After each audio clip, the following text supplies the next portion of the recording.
Busy रहती हो जब से चढ़ा न रात, फुर्सत में बोलो ना कब करोगी हमसे बात, कब करोगी हमसे बात, कब करोगी हमसे बात।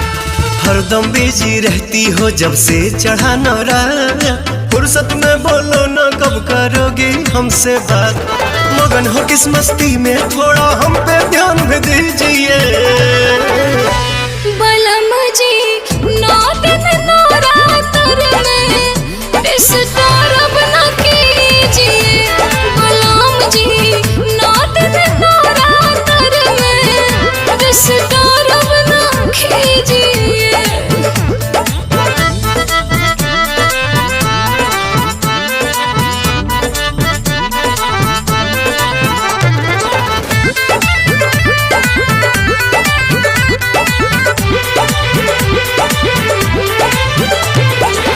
जानता हूँ बेबी देवी माँ की भगतीन हो, 9 दिन मैया में रहती मलीन हो।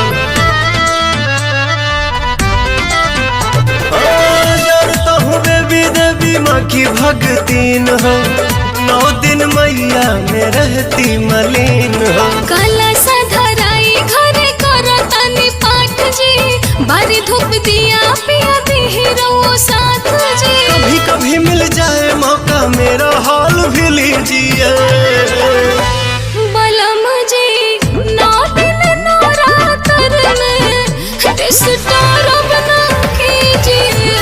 बलम जी 9 दिन नवरात्र में डिस्टर्ब न कीजिए।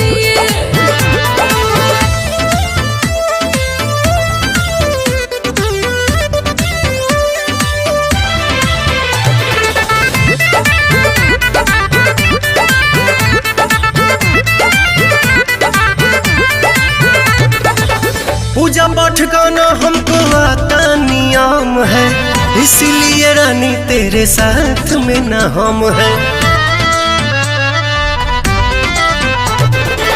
पूजा पाठ का ना हमको आता नियम है, इसलिए रानी तेरे साथ में ना हम है। काहे नादान पिया बनिले पवन जी, हवन करावा करे अजय बच्चन जी। हमने कभी किए हैं तो मजबूरी मेरी समझिए।